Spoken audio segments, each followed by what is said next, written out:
सभी गायत्री परिजन को मेरा प्रणाम। गायत्री अनुष्ठान के अंत में करें शुभ गायत्री यज्ञ। अनुष्ठान के अंत में हवन करना अत्यंत ही आवश्यक होता है। शक्त के अनुसार दान, ब्रह्मभोज आदि भी कराना चाहिए।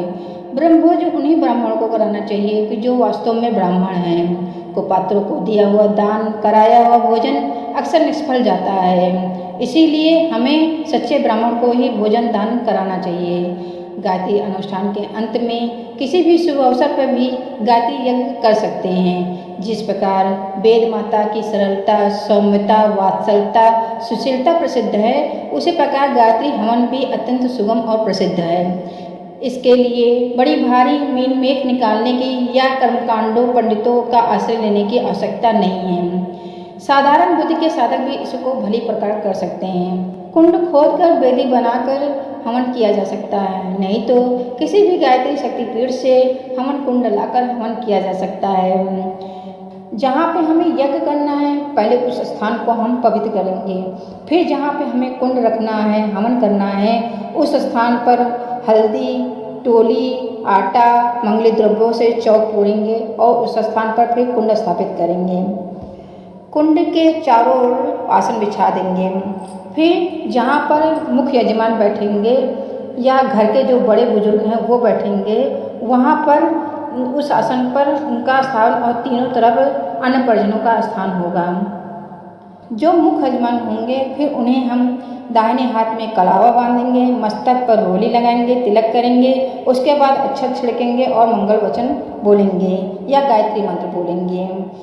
हवन सामग्री को हम अलग अलग पात्रों में बांट लेंगे। मुख्य यजमान के पास घी का एक पात्र होगा जो वो घी से हवन करेंगे।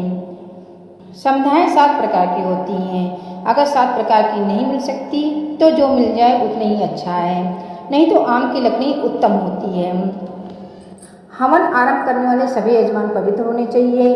हवन आरंभ करने से पहले पंचक्रिया कर लेनी चाहिए, जैसे आचमन, शिखाबंधन, प्राणायाम, न्यास क्रियाएँ आदि। उसके बाद वेदी या कुंड में संध्याएं चिन्हकर लगाएं और कपूर की सहायता से गायत्री मंत्र का उच्चारण करते हुए अग्नि प्रज्वलित करें। जब और फिर उसके बाद गायत्री मंत्र के साथ हवन कुंड की अक्षत और फूल से पूजा करें। और फिर सब लोग साथ साथ मंत्र बोलेंगे और अंत में स्वाहा के साथ घी सामग्री से हवन करेंगे।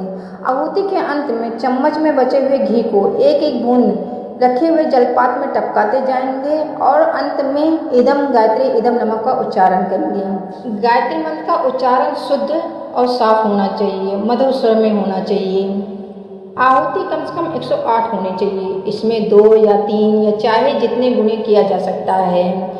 मुख्य यजमान अंत में एक नारियल लेंगे, उसमें छेद करेंगे, फिर उसमें हवन सामग्री भरेंगे और जो अन्य परिजन हैं वो भी खड़े हो जाएंगे और जो अन्य परिजन हैं या तो सुपारी या बचे हुए हवन सामग्री से पूर्णाहुति करेंगे गायत्री मंत्र के साथ। इसके पश्चात सब लोग खड़े होकर यज्ञ के चारों ओर परिक्रमा करेंगे। इदम नमः का पानी तैरता हुआ जो पात्र में घी लगा हुआ जल है उसे अपने हाथों पर लगाएंगे, पलकों पर लगाएंगे।